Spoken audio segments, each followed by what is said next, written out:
Bora lá então. Não, Bora. podes mostrar as coisinhas dos bebés, que vá, para as pessoas saberem para onde é que vai o meu dinheiro que tu gastas. É aqui. É por estas coisas que eu nunca vou ser rico. Nunca. Não tem Mas nada, esta é mais gira. Olha, esta é muito mais gira. isto não tem nada a ver com o facto de eu ter desbanjado o meu dinheiro todo em drogas, mas eu nunca vou ser rico porque esta mulher estoura o meu dinheiro todo. Pronto. É a vida, amorzinho. Ou então é uma desculpa que eu dou para não ser rico. Pronto, Se calhar é essa. é o que é. Assim a Ela culpa, não me deixa cheia de ondoca. assim a culpa não é minha. Bom, bem-vindos ao quarto episódio do Fitness Sem Merdas, o podcast de Body by Mimo. Demorou mais algum tempo porque estávamos a ver se as coisas melhoravam e desta vez o áudio não deve estar uma merda, o que está uma merda é a minha voz. Se eu fosse um locutor de rádio era problemático, assim é capaz de não ser. No entanto, eu não sei o que é que se passa. Quando eu tinha 20 anos eu não ficava assim e agora a minha sogra até disse que eu pareço um vidrinho que se parte. Qualquer coisa eu fico sem voz, fico quase de cama. Man, os miúdos recuperaram num dia e eu continuei doente. Isto não é normal. Quer dizer, se calhar é só de ser velho, mas é o que é. Portanto, E daí, meu amor? o áudio não está uma merda, mas a minha voz está. Portanto, esta voz rouca também do Olavo Bilac também não é de propósito. Elas não matam as mães. Pronto, mas vamos seguir em frente com isto, que é o que interessa. Então, o que é que tens para dizer? Então, está tudo bem. Há muito tempo não te via. Está tudo, Isso. mais ou menos, mais ou menos. Tens Como alguma é que está coisa? a família? Está fixe. Tens alguma coisa que queiras discutir? Não, não pensei nada. Isto hoje vai ser do género. É o que sair. E só tem tudo para correr bem. Então, Olha. se é o que sair, bora, começa. Não, tu podes começar a sair. É, Bate, bate aí, bate, toca a bola.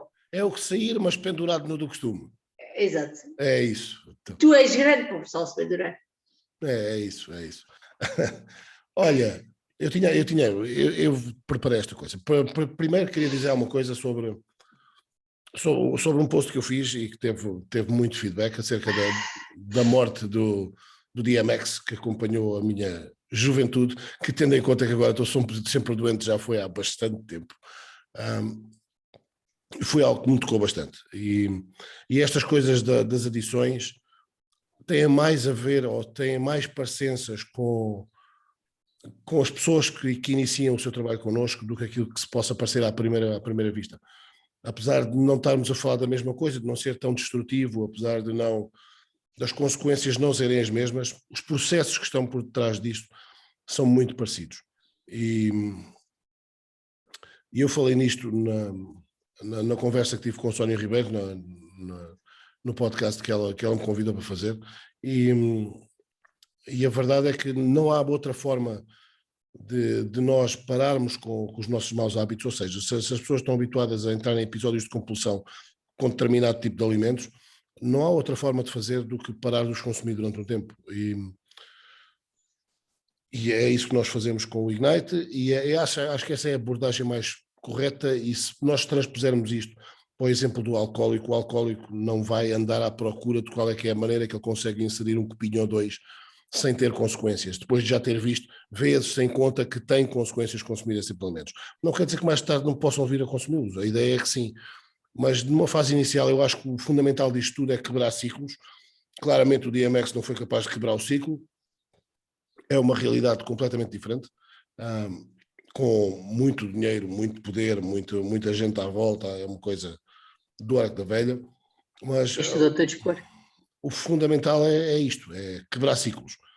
O DMX, para tu teres uma ideia, quando eu era novo, quando ele apareceu, ele estava em todo o lado.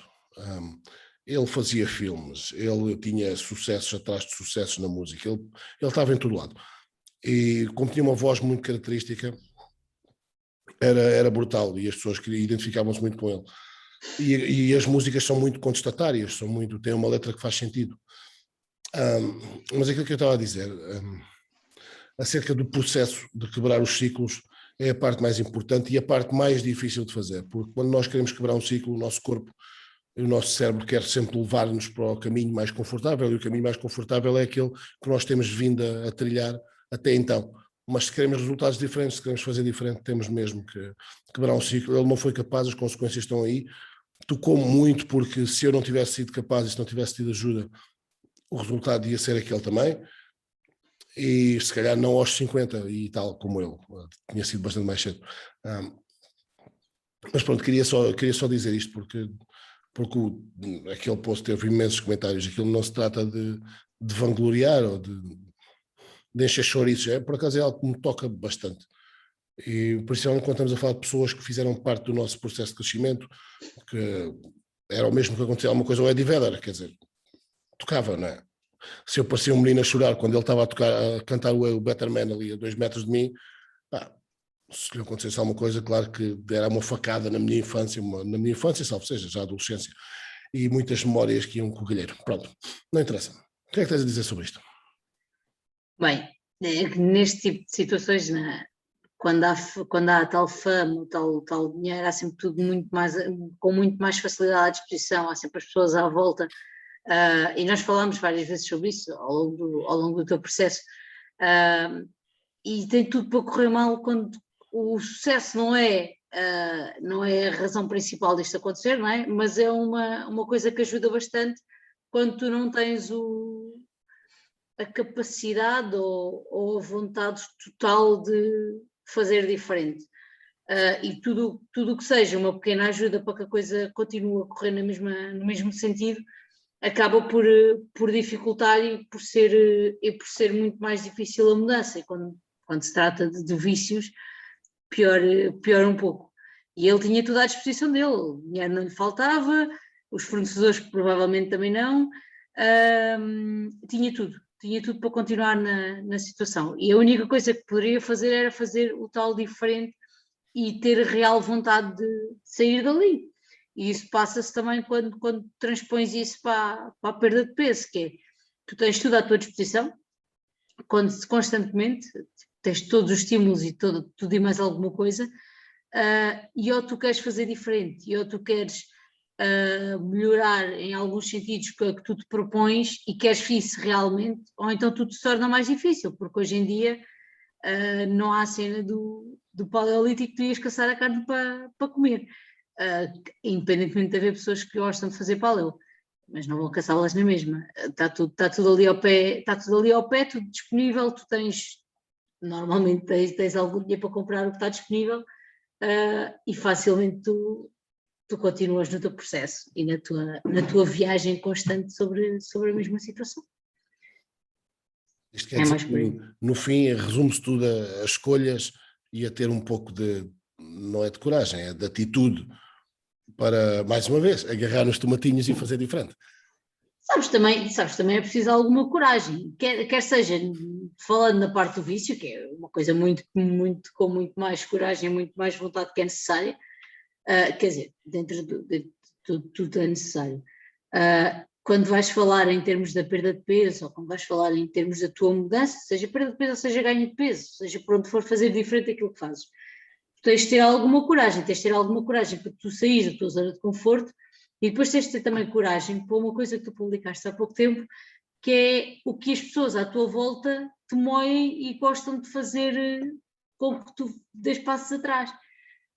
E também de mudares e continuares a ouvir aquelas pessoas lá por trás que querem que tu dês o passo atrás, seja por que razão for, independente de ser a razão mais estúpida do mundo, também é preciso alguma coragem, porque para além de estares a desafiar, estás a ter que aturar algumas pessoas com as quais tu normalmente confias e com as quais tu normalmente ouves e estás constantemente a ouvir bocas, e isso não é assim tão incomum como se costuma nestes processos, principalmente quando o processo é mais notório, quando tu começas a ter mais resultados, ou então quando tu fazes uma coisa assim um bocado mais diferente do que aquilo que normalmente fazes, aquela dieta que se nota que é totalmente diferente daquilo que tu fazes, não é assim tão incomum como se pode acontecer, como se pode pensar. Eu, como sempre, vou ter que discordar, não é? Pois, lá está. Vou ter que discordar, mas não é discordar. Eu não acho que seja coragem. Eu acho que é um assomo de realismo, o que é preciso coragem para outras coisas na vida. não para isto. Coragem é uma coisa diferente. É como naquele podcast que eu fiz com a Sónia, ela falar-me em se não tivesse sofrido tanto na vida, não tinha chegado onde cheguei, não tinha dado este resultado. E aquilo que eu disse foi uma coisa muito simples. Sofrimento é uma coisa diferente. Sofrimento é uma pessoa que tem uma doença que não tem culpa nenhuma e que tem que lidar com isso. O meu caso são escolhas. Escolhas e consequências, más consequências, e temos que lidar com isso. Tu importas de parar de fazer o que estás a fazer, porque... Eu não estou a fazer nada. Torna-se Estava só aqui, está-me aqui a cair uma cena. Olha, eu não estava a fazer nada, estava só aqui a apanhar uma cena. Então mas caiu aqui esta planta manhosa. Mas afinal, estavas ou não estavas? Cheio-me-se, não me hoje. Tem de ser, porque é irritante. É como estás a mexer no telefone, é bem irritante. Quando as pessoas estão a olhar para ti. O telefone está a servir de suporte. Não. É bem irritante. Quando as pessoas estão a falar para ti e tu pegas no telefone, como se fala para aí, mas troço, que eu tenho coisas mais importantes para fazer. E isto acontece realmente. E é um ódio de estimação meu. Esta coisa que eu estava a falar e este processo de mudança e a diferença entre pessoas que têm muito poder e muito dinheiro e o comum dos mortais como eu e tu, pode ser analisado também na forma da desculpa que muitas pessoas estão, ou da falta de tempo, ou se eu tivesse dinheiro também conseguia ter um corpo daqueles, que é uma coisa muito, muito em voga, e as pessoas acham que quem tem mais dinheiro e quem tem mais fama tem a vida mais facilitada, a ter o corpo de sonho, esquecendo que as coisas resumem-se sempre aos mesmos princípios. Por mais dinheiro que tenhas, continuas a ter que fazer dieta. Podes não ter que fazer a comida, mas és tu que tens de comer. Continuas a ter que abdicar de coisas que provavelmente não queres abdicar. E depois há outra coisa. Estas pessoas têm, mais uma vez, tudo à sua volta, tudo à sua disposição. Têm 53.500 pessoas a bater-lhe nas costas a dizer que tu não precisas, tu estás tão bem assim, tu não precisas fazer dieta, come esse bolo. No final é exatamente igual a qualquer outra pessoa e resume-se tudo a escolhas, capacidade de abdicar de algumas coisas, fazer sacrifícios porque não se pode ter tudo, e isso é o principal. Depois podem ter a vida facilitada de outra forma, mas os princípios básicos e inerentes à conquista de um corpo ideal para muita gente, e vem isto, lembrei-me de um post que eu fiz acerca da Jennifer Lopez, toda a gente dizia que se eu tivesse o dinheiro dela também conseguia ter aquele corpo aos 50 e tal. Sério? Não conseguias. E isto gerou uma polémica, as pessoas viraram bicho. Não conseguias, porque a pessoa que não consegue ter atitude com 50 euros não consegue ter atitude e não consegue ter disciplina suficiente com 50 milhões. Porque, afinal de contas, tu até já tens os 50 milhões.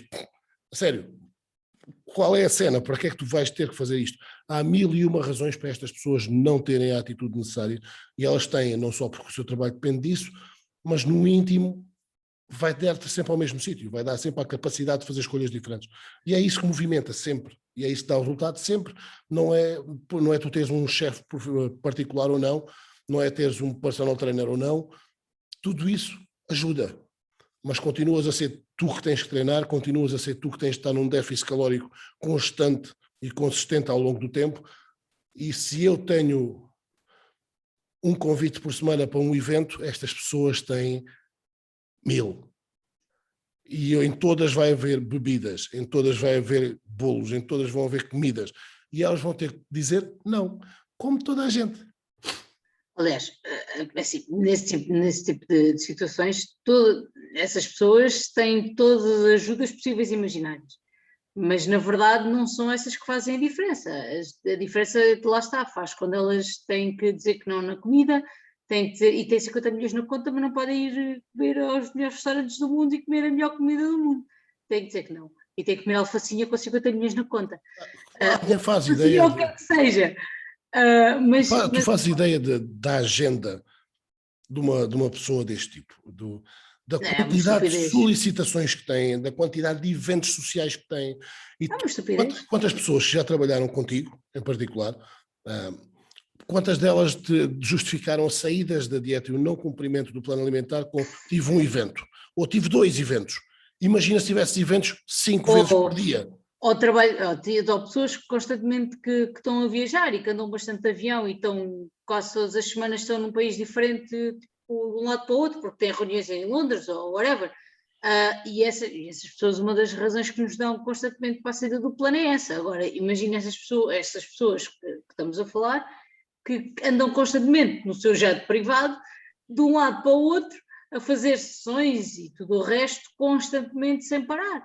Ou seja, ou tens uma organização e uma força de vontade brutal, já para não falar da pressão que tens constantemente, porque o teu corpo é a tua imagem. E a coisa não pode mudar, porque se muda, tu tens milhões e milhões de pessoas que vão estar em cima de ti. Como é que a maior parte das pessoas lida com a pressão? Caindo e rebentando com a escala de calorias. É preciso ter muita força. É preciso ter bastante força. É preciso, na minha opinião, ter mais força. Quanto mais meios tens à tua disposição, mais força é preciso. Porque tens mais pressão em cima e a pressão, lá está, a pressão leva-te a tu descambares constantemente. Tu podes ter todas as ajudas do mundo e aqui essa pessoa tem o dinheiro com fartura para fazer os tratamentos brutais, porque os tratamentos ajudam em algumas coisas, não ajudam que o teu corpo se mantenha como, por exemplo, a Jennifer Lopez está. É um complemento, mas ela tem que lá treinar todos os dias, horas e horas constantes, comer aquilo que nem sempre quer, mas faz parte. A cena do comer é mais fixe comer frango feito por Avilés do que feito por mim. Mas continuas a ter que comer frango e tu querias comer o pãozinho com manteiga. Exatamente. E não vais poder, seja eu, seja o Avilés a cozinhar. E estas coisas têm que se abdicar sempre. E se tu tiveres dieta e com uma coisa calórica muito restrita, como normalmente a maioria dessas pessoas está, na grande maior parte da sua vida, o frango do Avilés é quase igual ao teu frango, porque não há condimentos nenhus. Não sei se estás a perceber. Eu não sei. É só por dizer que é do Avilés. Ou do chefe qualquer. Eu tenho a certeza que o Avilés consegue. Eu tenho essa experiência, eu vi o Guilherme. O Guilherme é um amigo meu que é chefe. Foi chefe da seleção brasileira de futebol feminino no Campeonato do Mundo. E o Guilherme fez uma vez o Ignite com a mulher. Sim. Pois, e não te passa para a cabeça, se calhar não tomaste atenção, os pratinhos que o bicho fazia com aquela comida reduzida. Mas quer dizer, eram coisas de outro nível. Aliás, quem tiver a fazer o Ignite e se pesquisar no grupo publicações de Guilherme Carvalho, vai ver as coisas que o menino fazia. E é muito mais fixe comer aquilo todos os dias do que comer o frango grelhado que eu faço com arroz. No Ignite não se pode arroz, mas com legumes. E essa coisa ajuda. Mas na essência continuas a ter que fazer dieta, continuas a ter que a treinar. Eu já trabalhei com algumas pessoas conhecidas e não é esta escala. Se uma pessoa destas não quiser treinar, tem o melhor personal trainer do mundo. Se ela não quiser treinar, ninguém a vai fazer treinar. Ninguém a obriga. Quer dizer, tu continuas a ter que fazer as coisas. Principalmente quando tu tens um tipo de estatuto em que ninguém te diz que não.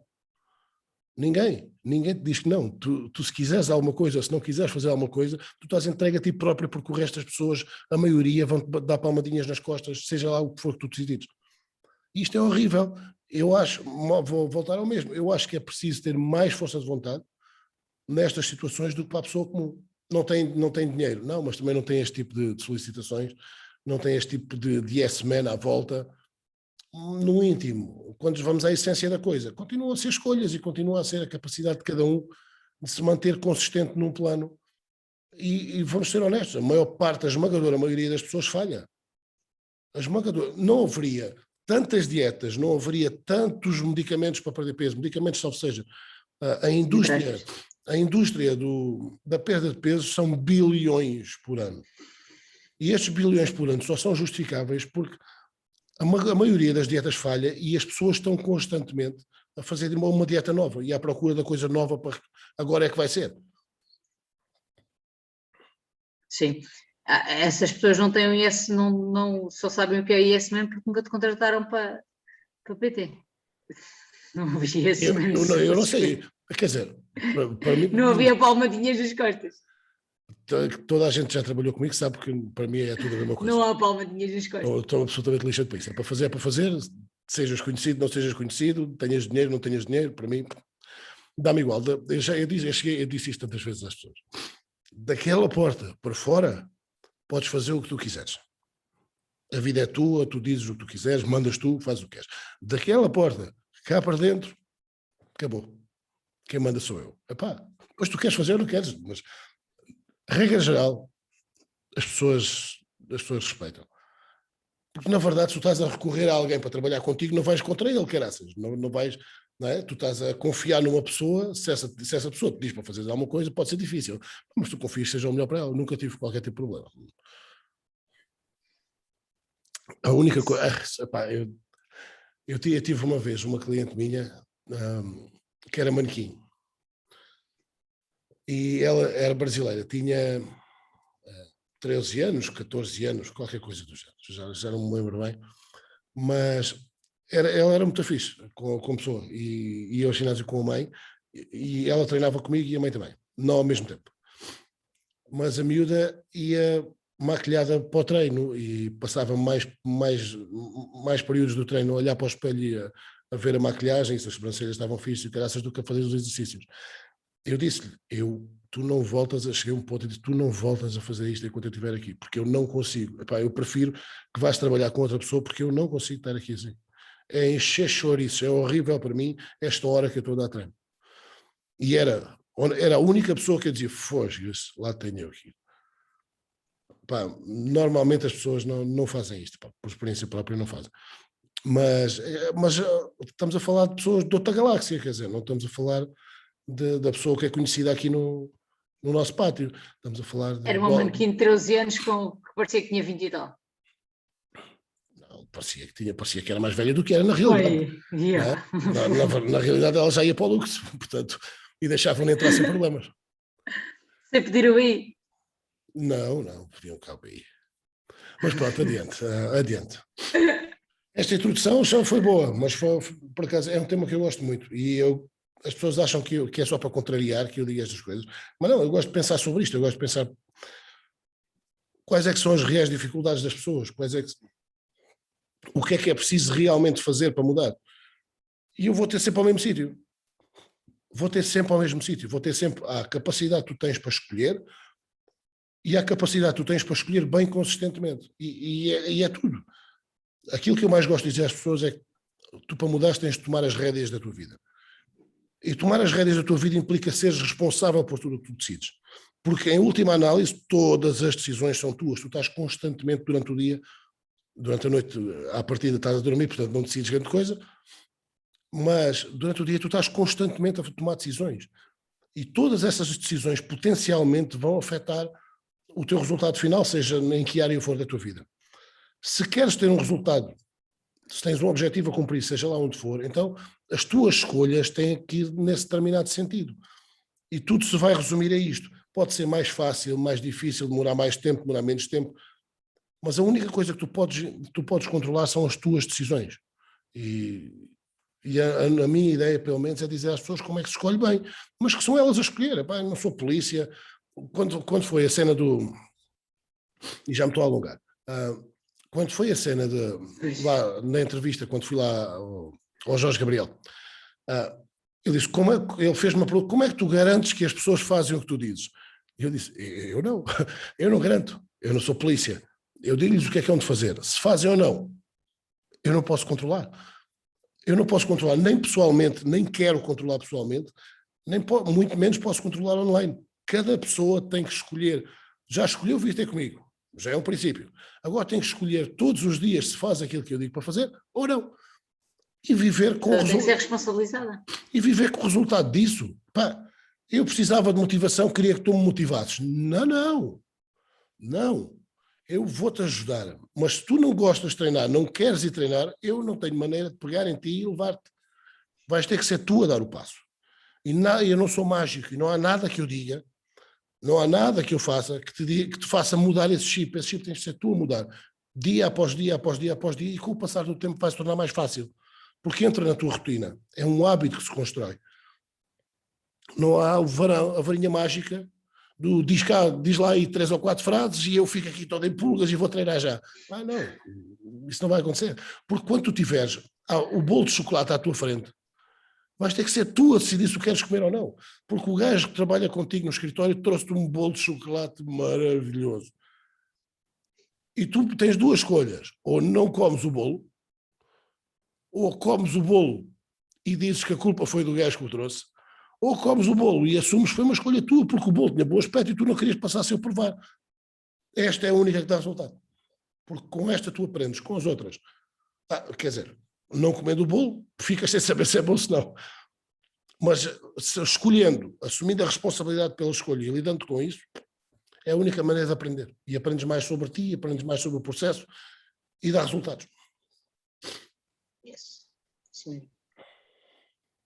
Concordo. Vamos responder aqui às perguntas de algumas pessoas? Bora. Como é que aquelas pessoas do Viva Melhor que tu conheces conseguem viver bem e olhar-se ao espelho todos os dias quando acordam, depois de tentarem intrujar meio mundo com aqueles suplementos?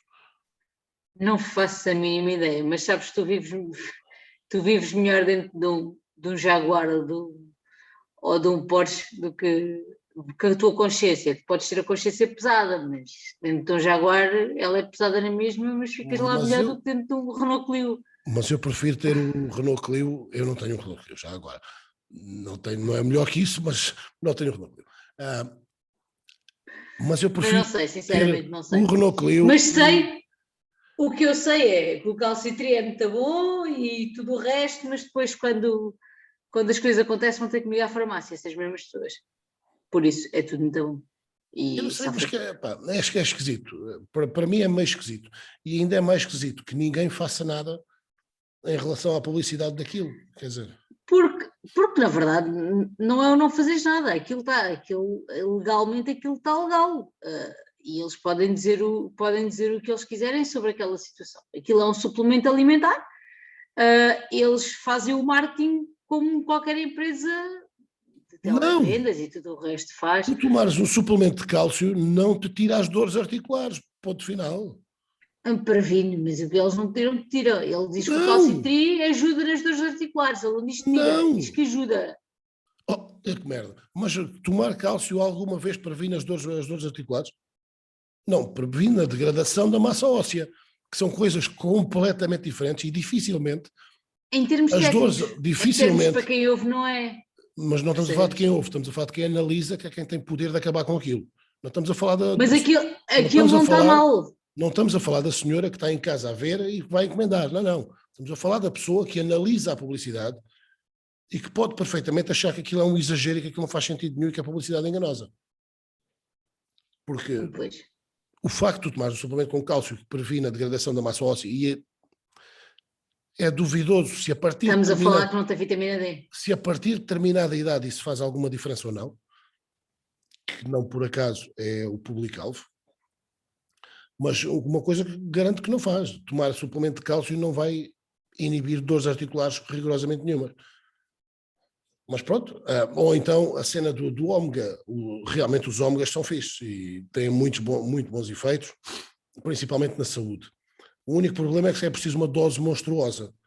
E quando eles dizem uma cápsula daquelas que eu tomo 10 por dia, e eles dizem basta uma por dia para ter os efeitos no coração e no cérebro e aquela coisa toda, é mentira, pura e simplesmente. Mas atenção, nessa situação dos ômegas, mesmo em termos de farmácia, em termos de zonas que são menos da farmácia, pronto, de medicação de ômegas de farmácia, tudo aconselha uma cápsula por dia. Tu não vês em sítio praticamente nenhum. Que medicação é que tem óleo de peixe?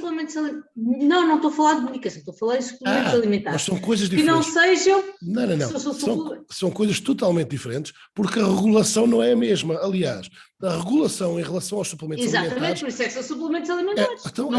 É nebulosa, portanto, é igual... É completamente nebulosa. É igual vender-se na farmácia ou na televisão. A regulação é exatamente igual. E é pouca. E por isso é que tu podes... Ao contrário. Mas estavas a dizer que é diferente. Não, estavas a dizer que mesmo os da farmácia só recomendam uma cápsula. Então é a mesma Mas tu merda. vais ver em todo lado. Sim, mas tu vais ver em todo lado, tu nunca vês. E mesmo na MyProtein, onde se compra os ômegas 3 mais para aplicados ao desporto, em todo lado tu vês uma cápsula por dia. É o que eles dizem. Não vai haver a cápsula. dizem 2 cápsulas 2 vezes por dia ou uma cápsula 3 vezes ao dia, uma coisa do género. O que continua a ser pouco, mas é infinitamente mais. Sim, mas lá está. Mas é uma grande maioria disto uma cápsula por dia. E pronto, não te diz mais nada. Quando tu aconselhas alguém que, por exemplo, eu posso-te falar no contexto de treino, no contexto de farmácia. Se eu aconselhar alguém no contexto de farmácia a tomar 6 cápsulas por dia, a primeira reação é dizer: você está maluca? Não estou, mas é o que diz na embalagem, a embalagem leva. Mas a regulação em Portugal de suplementos alimentares é horrível. Aliás, foi numa das cadeiras. É em todo lado. É em todo lado. Mas em Portugal é especialmente má, é especialmente nebulosa. Tu vais aos Estados Unidos, tu tens vários suplementos alimentares, mas depois tens uma facilidade brutal em comprar a grande maioria, porque vejo no supermercado em caixa XL, e aí é completamente fácil. Mas depois se fores mas depois aliás, se fores a maior parte dos suplementos que, na generalidade, 99% dos suplementos não funcionam como dizem. A esmagadora maioria deles tiveram origem nos Estados Unidos e foram comercializados nos Estados Unidos. Mas a regulação é em cada país. E as fórmulas foram adaptadas para cá. Portanto, se são válidos lá, também são válidos cá. Não. A regulação valida-te ou não o suplemento em Portugal. Nem todos os suplementos em algum país são válidos em Portugal. Não foi isso. Como eu te estou a dizer, a regulação em Portugal é extremamente nebulosa. Quando tu vais a falar nos Estados Unidos, mais nebulosa fica porque tu tens a parte da venda ao público como se fosse um supermercado. Tu só tens ali uma regulação um bocadinho mais específica para alguns suplementos quando se tratam daqueles que são mesmo vendidos em farmácia, que a farmácia é completamente diferente em Portugal. Mas em Portugal é extremamente nebulosa. Mas nem todos os suplementos em Portugal que são aprovados nos Estados Unidos, em Inglaterra, whatever, são aprovados em Portugal. Nem todos entram em Portugal, nem todos podem estar aqui considerados. Eles têm que ser considerados suplementos alimentares de acordo com a lei portuguesa, mas nem todos entram, apesar de serem nebulosos. Eu nunca ouvi falar de nenhum que não tivesse sido aprovado. Aliás, eu lembro-me de umas é porque a substância está banida. Em termos de suplementos... Lá está, não é aprovado, se estiver banida. Está bem, mas está banido na Europa. Não interessa, mas se estiver banido em Portugal não é aprovado. Está bem, mas a generalidade dos suplementos não usam substâncias que estão banidas. Ok? E eu, por amor de Deus, eu já encomendei centenas e centenas de vezes suplementos. Não nos últimos anos, mas eu já fui puto. E eu já gastei montes de dinheiro em suplementos que mandava vir de bodybuilding.com e daquelas coisas todas. E também já fui ia a Lisboa, à loja de suplementos, comprar montes de suplementos e todos eles vinham com o rótulo americano. Eram todos importados pela mesma empresa, curiosamente. E todos diziam FDA approved. E FDA approved é quase Deus. Mas nem sempre dá. Lá está, é como tu estás a dizer, a grande generalidade entra e pode estar em Portugal. Quando estás a falar de uma pequena parte, não. E um dos exemplos é quando são substâncias banidas. E há várias substâncias banidas em Portugal que nos Estados Unidos são aprovadas, percebes? Há vários. Por isso, lá está, aí é que entra a regulação e aprovar ou não. Mas pronto, já é decisões mais específicas. Eu dá-me sempre uma volta ao estômago de ver aquilo. Pronto, e não sei porquê. Sim. Não sei porquê, mas dá. Sim, depois porque vão buscar cenas do Arco da Velha que já não se falavam. Ainda fizeste um post esta semana sobre isso. O crómio estava-se a falar nos anos 90 e agora revieram com a cena do crómio. Voltaram, o crómio é falado. Tu lembras-te disso? Lembro. Nos anos 90, que idade tinhas tu? Nos anos 90 para o final dos anos 90. Já tinha 10 anos. Catanga! Já é muito. Catanga, mas é verdade. Tu tinhas 10 anos em 99. Não, sim, mas eu não me lembro da cena dos anos 90. Sei que, pela minha formação na parte da farmácia, pelo que procurei, houve uma grande moda disso e isso é falado. há história sobre os componentes. E nos anos 90 isso veio à baila porque foi, se eu não me engano, foi na altura em que foi descoberto, ou foi a última bolacha do pacote. Pronto, não sei se foi descoberto nesse ano, mas sei que nesses anos foi uma grande moda. Depois aí para ali, em 2005, 2006, aquilo voltou por aí à grande. Mas é daquelas cenas, toda a gente sabe que não faz nada, a L-carnitina funciona nos ratos, não funciona nos humanos, mas continua A L-carnitina funciona, não. nos ratos. A L-carnitina funciona nos humanos. Tens um problema grande em subir o nível de carnitina muscular, porque tem que ser injetado, e tem que ser injetado ou com insulina ou com hidratos de carbono para estimular a libertação de insulina, e é isso que vai fazer com que a carnitina, juntamente com a carnitina, é isso que vai fazer com que suba. Sim, mas estamos a falar nos boiões de L-carnitina. Sim, é a única coisa. No papel até era capaz de funcionar, e é nesta base do marketing enganoso que eu falo.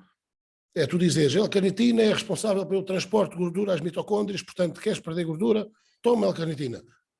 É verdade. O único problema é quando tu tomas L-carnitina, ela é destruída no estômago. Ou seja, tomar L-carnitina oralmente não faz subir o nível de carnitina no músculo, que é isso que faz a diferença. Mas a publicidade está lá e diz, efetivamente a carnitina está implicada e é muito importante no transporte de gordura para as mitocôndrias para ser queimada. Portanto, toma mais disto. E ninguém pode atacar o marketing. Aliás, as entidades reguladoras não podem atacar isto, porque na verdade eles estão a dizer a verdade. Só não disse é tudo. Só o resto é que não se diz, mas aquela parte que é dita é verdade. Lá está. Sim, mas isso é como em tudo. Pá, a situação do cálcio funciona da mesma forma. Tipo, na teoria algumas coisas podem funcionar daquela maneira, não funcionam a 100% e não é com um efeito tanto como as pessoas querem, mas ainda hoje muitas das pessoas têm terapêutica receitada pelo médico e que é considerado medicamento fazer cálcio e vitamina D como prevenção da osteoporose. São coisas totalmente diferentes. Mas a situação é, eles tentam passar aquela imagem exatamente do tomar cálcio e vitamina D que é prescrita por muitos médicos em quer ter idade. energia para correr atrás dos seus netos. Mas isso é para o Calcitrim. Não. Calcitrim. É para o calcitrim. Sinta-se rejuvenescido e acabe com as dores articulares. Sério, para. E depois tens uma parte que ainda é mais grave. Sendo que a regulação em termos de suplementação alimentar, de suplementos alimentares em Portugal é completamente nebulosa, em termos de efetividade e quantidade e composição dos próprios comprimidos, tu não sabes, exatamente porque nenhum desses suplementos alimentares é testado para saber a quantidade ou a composição constante deles, se a quantidade de cálcio que, por exemplo, dizem que lá está, ou a quantidade de ômegas que dizem que lá está e a forma como é pensada se funciona. Isso é que é mais grave ainda, percebes? Não se sabe o que é que lá está dentro. Quando são suplementos, muita gente defende-se até com as proprietary blends, que são aquelas misturas patenteadas. Sim, ou seja, que não disse o que é que lá está. Basta tu teres esse ingrediente presente no suplemento e tu já podes colocá-lo no rótulo, seja em quantidade for. Por isso é que havia suplementos há muitos anos atrás, que foi até feito pelo Dan Duchaine, que era uma coisa que se chamava Hot Stuff. Estamos a falar dos anos 90, 80, final de 80, 90. Hot Stuff. E então tinha uma lista de ingredientes que eram para aí 100. Era um pó e aquilo era mistura, eram para aí 100 coisas. Só que eles meteram no rótulo tudo aquilo que estava presente. Na verdade, aquilo não era, o que estava lá não era suficiente para gerar coisa nenhuma, era só o suficiente para estar no rótulo. E eles fizeram uma fortuna. Mas a cena é essa. É que as coisas são tão fora da caixa, tão pouco regulamentadas, é mais isso que eu queria dizer, que aí ainda se torna mais duvidoso. E o grave desses suplementos alimentares acaba mais por ser isso. Era o meu pai. Eu não o vi passar aqui. Mas passou. Fónix. Pronto, olha, as pessoas que querem suplementos, os fish oils são bons, têm que ser ômega 3 de origem marinha, têm que ser de peixe mesmo, se forem de origem vegetal. A transformação no nosso sistema é menos eficiente, portanto a mesma quantidade de ômega 3 não vai ter o mesmo efeito, seja vegetal ou marinha. E há vários. Aí a correr. Há vários aí a correr. Interessa ver, ver qual é que é a fonte, não interessa. Mas os fish oils são fixos. E pronto, bora lá, mas a responder às perguntas das pessoas, que isto já chega de chouriços. Bora. Ora.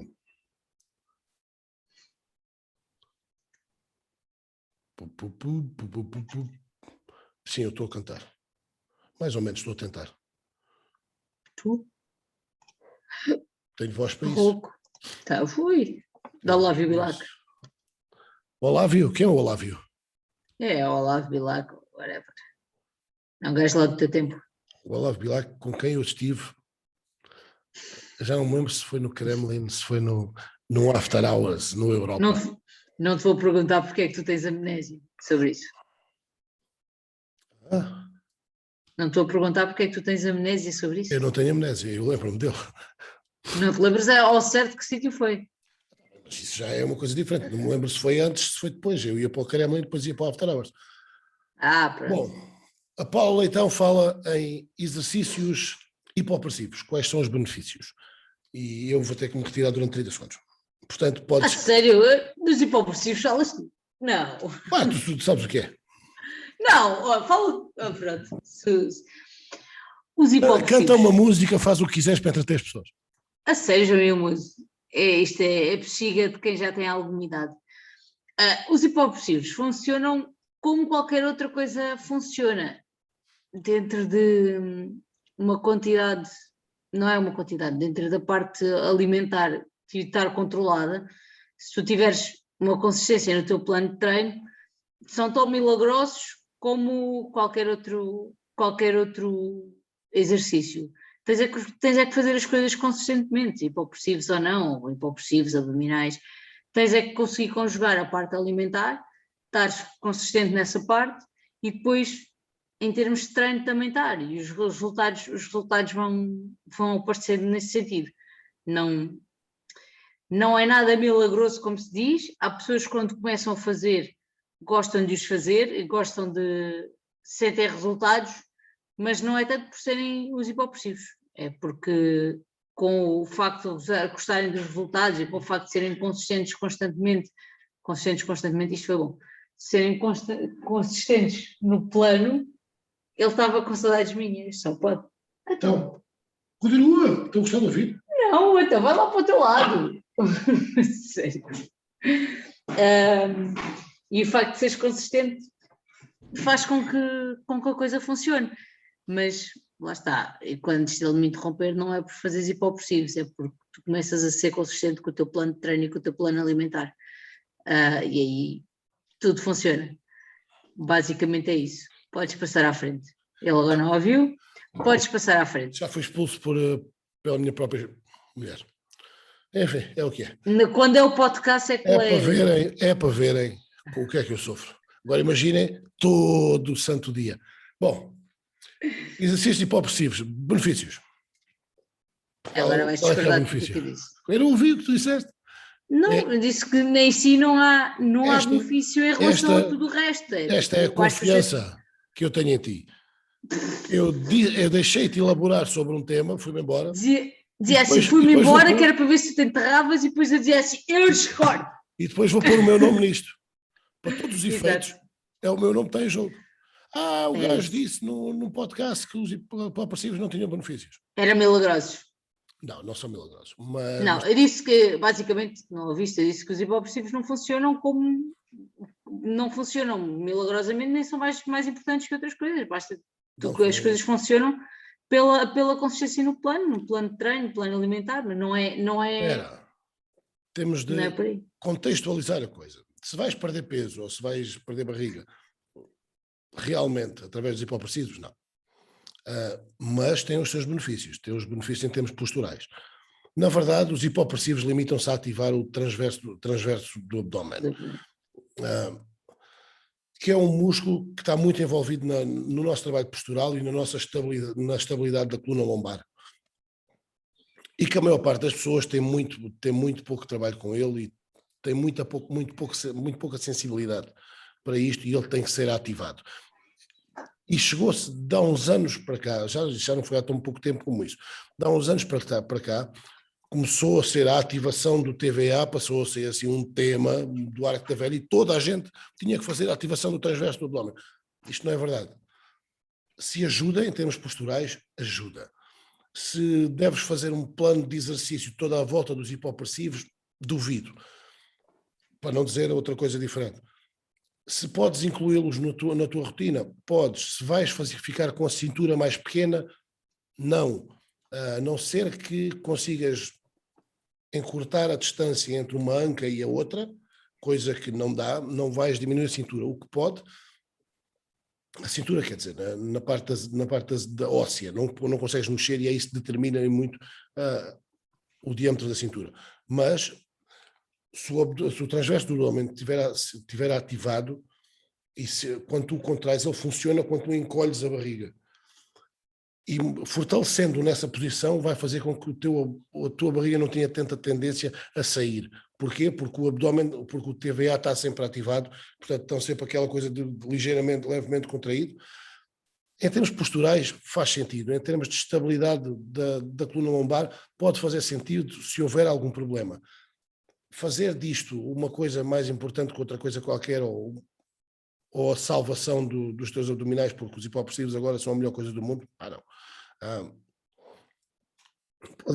Podem ser utilizados, mas não me parece que tenham algum tipo de benefício para além de trabalho abdominal de estabilidade bem feito.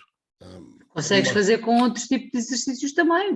É um acrescente, vá. É mais uma moda daqueles que vão e vêm. Tem benefícios, tem, mas faz a diferença, não me parece. E depois agora as pessoas dizem, mas eu não tenho a minha barriga a ficar mais pequena com os hipopressivos.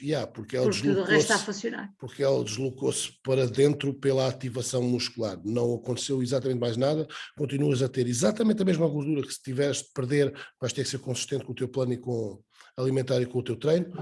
O que aconteceu foi exatamente isso, foi que pela contração muscular andou para dentro a tua barriga ligeiramente, ficou mais contraída, mas continuas a ter a mesma gordura corporal e isso não muda. Não é só isso, e normalmente quando as pessoas começam a fazer, quando as pessoas aplicam à séria em termos dos hipopressivos, indica que também estão a ser consistentes em tudo o resto à volta. E tudo o resto à volta foi uma das coisas que eu disse, tudo o resto à volta vai funcionar e vai fazer com que as coisas melhorem. Mais ou menos. Eu até posso ver o caso da pessoa que se aplica 20 minutos a fazer hipopressivos, são 20 minutos que não está a fazer outra coisa qualquer que é bastante mais útil. Sim. Exato. Sim, sim. Que eu vejo. Se já fazes tudo bem, se tens o teu plano bem estruturado e queres adicionar isto, ok, não vê mal ao mundo. Se queres gastar a maior parte do teu tempo a fazer este tipo de coisa, já tenho um problema grande com isso. Acho que isto não pode ser nunca a base, seja lá para o que for. Ora, treinar sempre em jejum, tanto cardio como pesos, devo obrigatoriamente comer algo antes? Se treinas em jejum não comes nada. Não percebi. Se tens obrigatoriamente que comer antes, ou se podes treinar em jejum com pesos, ou parte do princípio que seja isto. Ela diz, o treino em jejum é porque me levanto, treino e depois acordo os miúdos e tomamos um pequeno almoço juntos.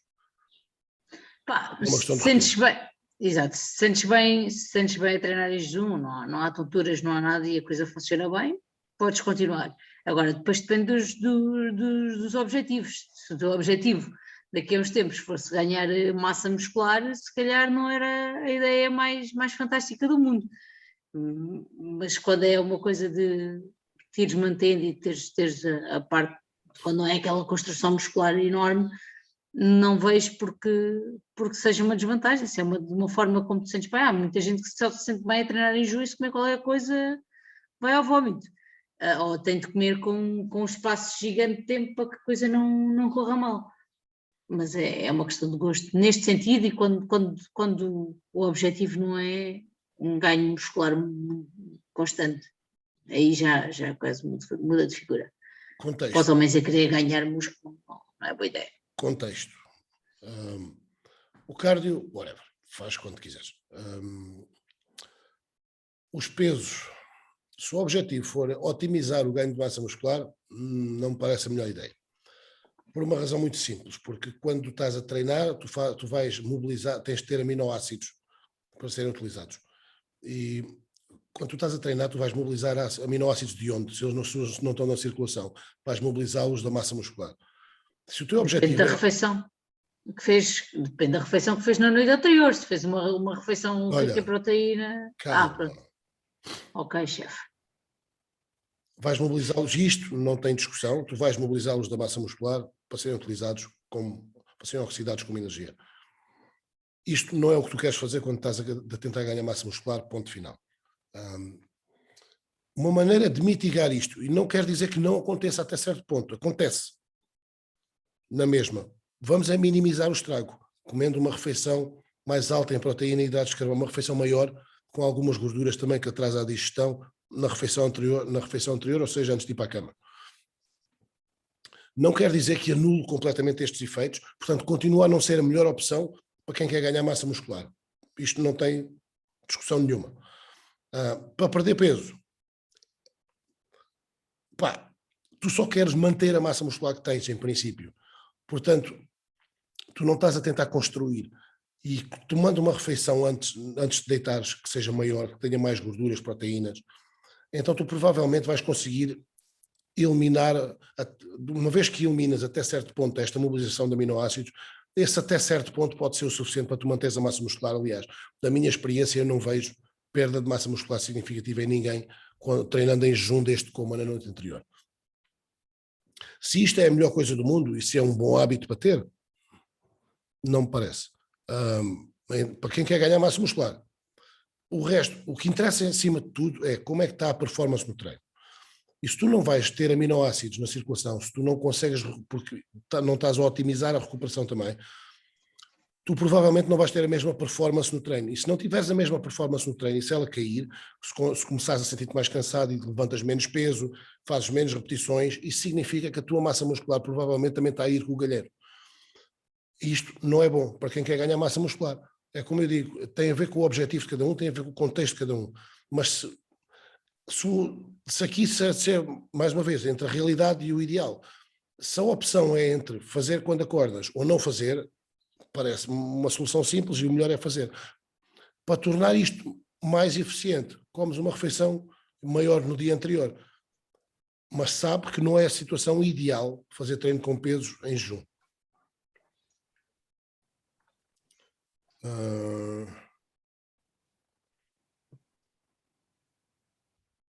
Ok. Como lidar com a compulsão emocional no processo de reeducação alimentar? Bom, compulsão. Está pano para manhã. Compulsão é uma coisa bastante comum, que é um processo de adição como outro qualquer, de um comportamento aditivo como outro qualquer. Como é que se lida com a compulsão alimentar? Tem que se analisar o que é que está a acontecer e perceber que na realidade vai ser sempre a tua escolha. Tens que perceber qual é o estado emocional em que tu estás quando isso acontece, que despoleta esse episódio de compulsão. Tens que perceber que alimento tu comeste, ou que alimentos tu comeste, ou que ambiente onde tu estavas que despoltou esse episódio de compulsão. Que acontecimento, que evento é que despoltou isso e porquê? Esta é a parte mais importante de tudo. E depois tens que desconstruir tudo e perceber que, mesmo que te apeteça muito alguma coisa, continua a ser tua decisão metê-lo na boca ou não. Eu pode-me apetecer comer 3 pacotes de bolachas, mas vou ter que os abrir e vou ter que os pôr na boca. Portanto, em última análise, o poder é sempre teu. Na eventualidade de acontecer um episódio de compulsão, como é que se lida?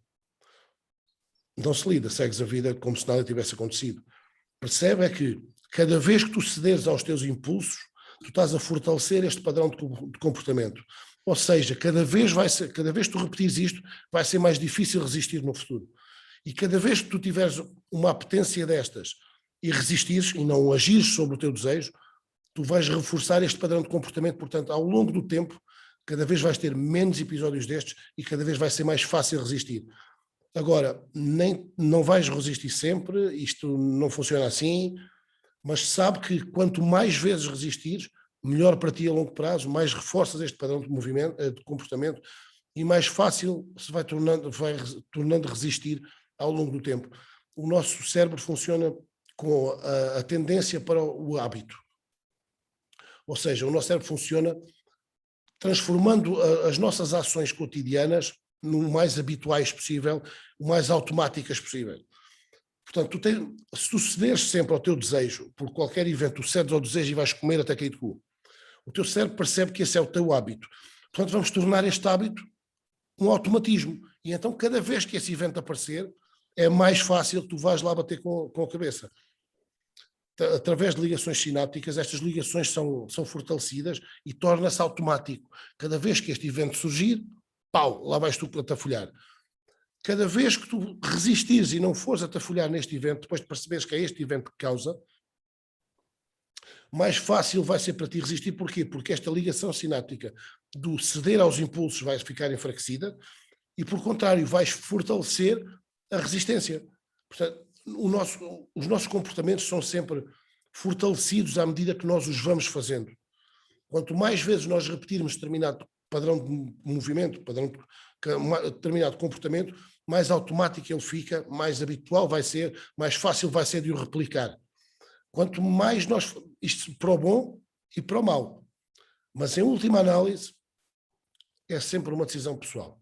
E há que, cada vez que apetecer, seja lá o que for, fazer uma pausa aqui de 10 ou 15 segundos, respirar e pensar, será que me apetece mesmo? Como é que eu me vou sentir depois?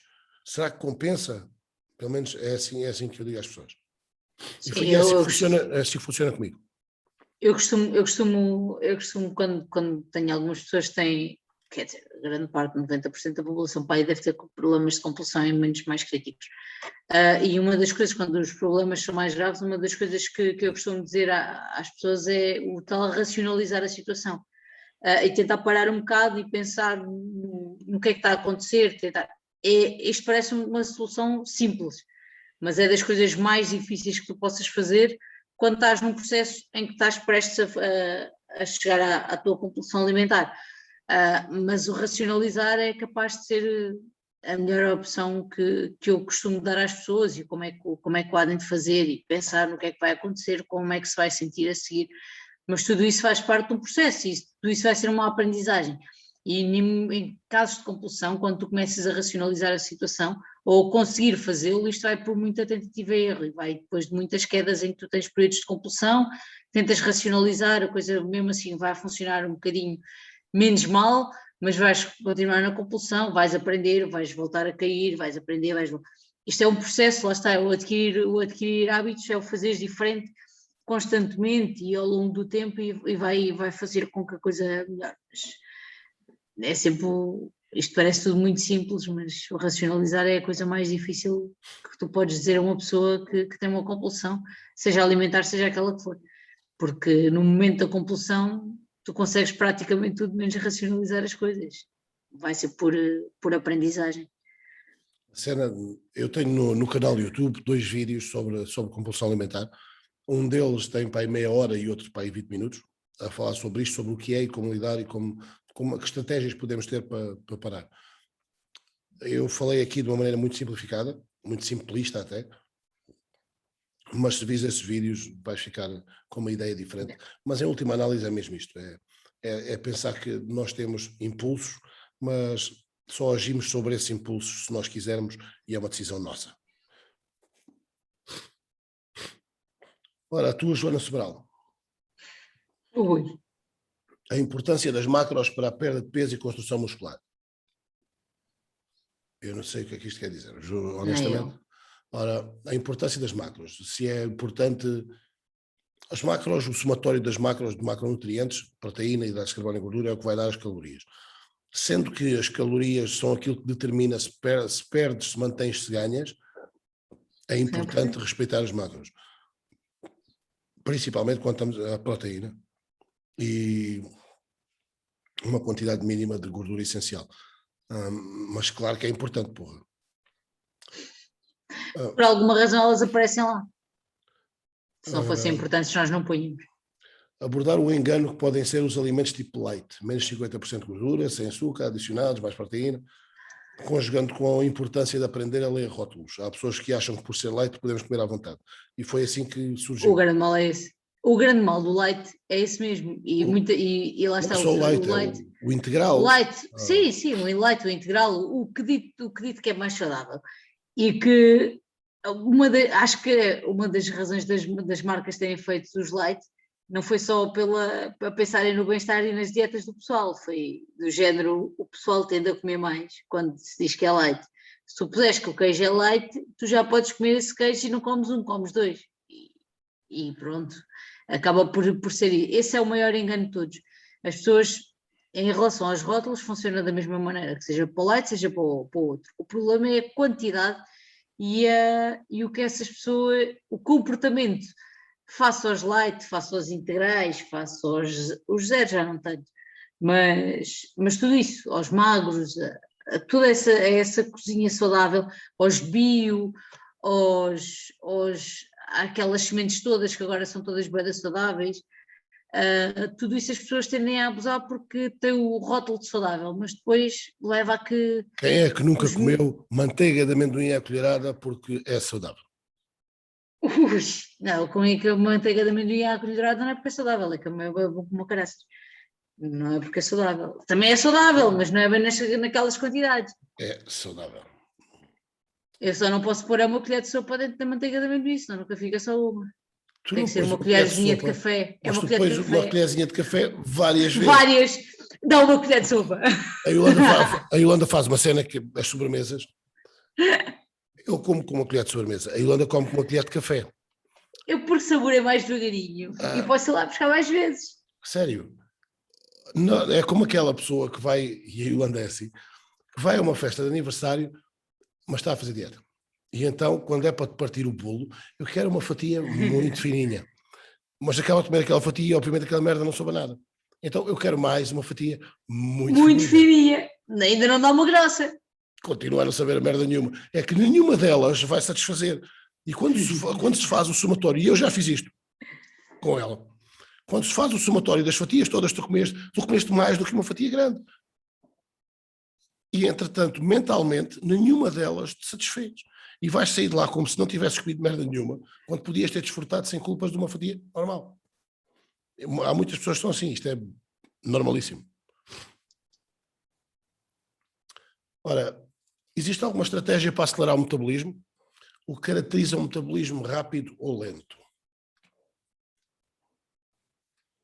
Acelerar o metabolismo só com depuralina? Dizem eles. Não dizem nada. Pelo menos eu não vi. Não dizem? Não. Não dizem. Está bem. Acelerar o metabolismo. Tão chato de cavalinha. Ou então com algum tipo de doenças.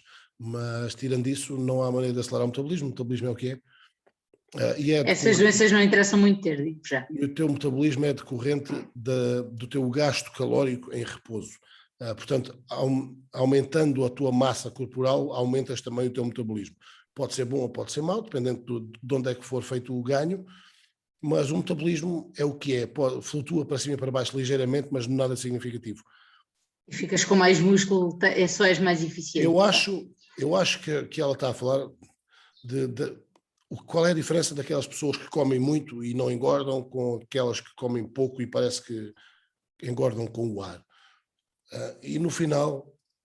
Elas comem normal. Já houve investigação sobre isto, muita. E na verdade as pessoas... Isto tem a ver com a saciedade, com a inibição do apetite e com a atividade espontânea. A atividade espontânea é o chamado NEAT. É toda aquela atividade física que não é programada, que não é exercício. Como, por exemplo, andar a pé, como, por exemplo, bater o pé quando estás sentado, como, por exemplo, a quantidade de vezes que tu levantas da cadeira, a quantidade de vezes que tu bates com o dedo na mesa. Tudo isso é atividade física espontânea e tudo isso gasta calorias. A diferença é entre as pessoas que comem muito ou que tu achas que comem muito e elas também acham que comem muito e que não engordam, é que elas são capazes de comer muito a uma refeição, mas depois passam imenso tempo sem comer. E elas acham que comem muito, mas no final de contas, o que conta é o balanço energético ao final do dia. Portanto, se tu comes muito numa refeição e depois não comes nada durante o resto do dia, não vai dar exatamente coisa nenhuma. Acontece que estas pessoas, exatamente por isto, ou isto é devido a inibição do apetite delas é mais eficiente do que outra pessoa que tenha tendência a comer mais. Ou melhor, outra pessoa que tenha a dita tendência para engordar. Não só essa pessoa tem menos gasto calórico espontâneo, como a inibição do apetite e a saciedade não é tão eficaz. É capaz de comer uma refeição grande agora e daqui a 3 horas está com fome outra vez.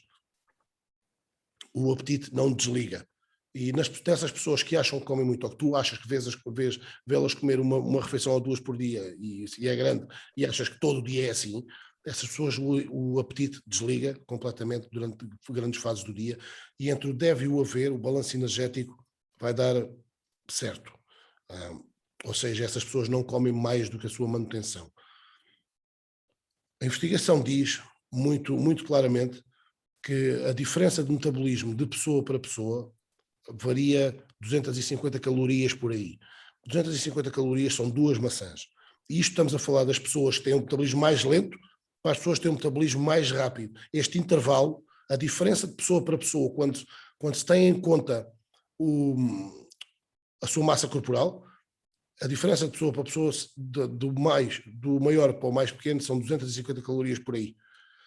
Não é significativo. Agora, a reação à comida é uma coisa totalmente diferente.